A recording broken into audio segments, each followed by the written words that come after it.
I appeal to the young people of Malaysia. Use your ingenuity, use your common sense, use your logics. Don't allow yourself to be exploited by these irresponsible politicians who have their personal agendas. They are so desperate, I think, because they cannot wait another 5 years to wait for GE14. Probably they feel that they are old already. But so now they are using this whatever time to destabilize, to reject the verdict. That is the main purpose. The verdict of the people. Yes. They tell the young population to reject the verdict of the people. And then they want to pursue to destabilize the country and to get world attention. And perhaps, I think, with some support from outsiders, from foreigners, whether in the context of international NGOs, or whether there are foreign hands trying to interfere in our election. I don't have the facts and the proof, but it seems to be like that. People seem to be having a lot of funds to carry out their political activities. The NGOs, my God, They are so free. they are so free, and they got a lot of money, you know, to pursue their things. You think it's not easy? Well, surprisingly, lots of money. To me, I'm surprised. So I hope the government will look into this.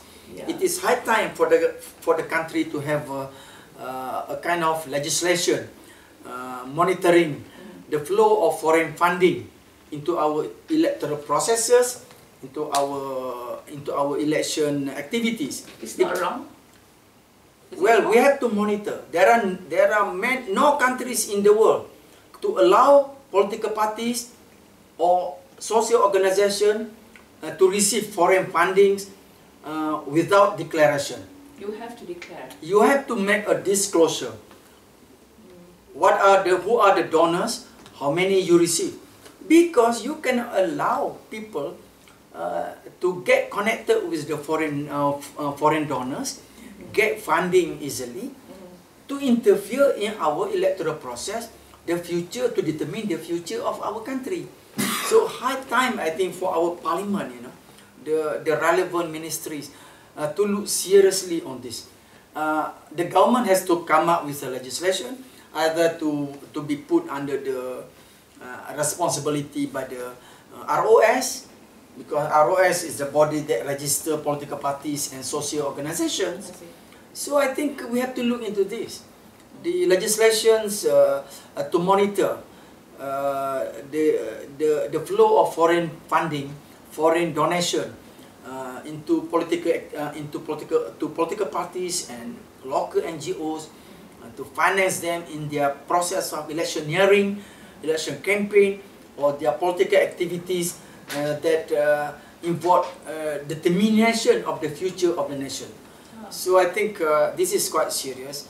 I hope the government look into this, study the pros and cons, do things which is good for the country.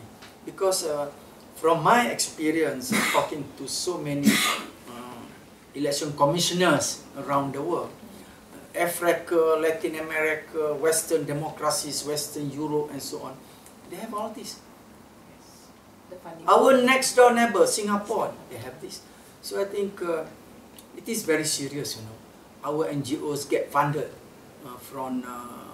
with foreign money. They don't have to declare because there is no legislation, specific legislation that require them to declare. But of course, the police and the relevant agency, I think they are monitoring. But the fact that there is no specific legislation, so they cannot take any actions, that these people need to declare. So these political parties and NGOs, they don't bother to declare.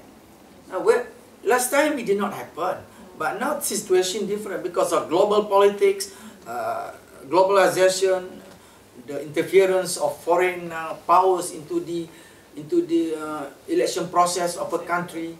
So people tend to provide funds in order to pursue a certain ideology, to pursue a certain world objective, free democracy, for example. This what happened to Arabs. Exactly. Countries, yeah. So at the end of the day, we must realize that there is nothing is free. Yeah. When people funds a certain organization to pursue with certain agenda and objective, there is a string attached, you know.